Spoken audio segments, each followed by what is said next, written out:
Translate mo nga. Eto.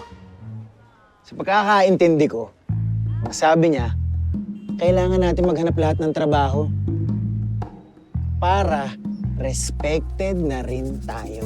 Tama. Tama. Tama. Para makabasketball na rin tayo. Para may pang-inom na rin tayo. Yan. Bilang ako ang leader ng 4 tagapalo, alam ko kung anong nararapat sa inyo, ha? Maghahanap tayong trabaho. Doon ako mag-a-apply. Ikaw, dito ka maghanap, ha? Dito. Dito. Ikaw naman, doon. Ikaw,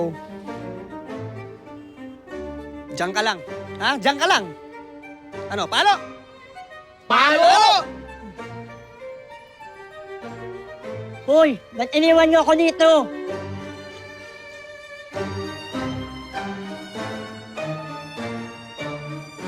Dahil sa ito eh.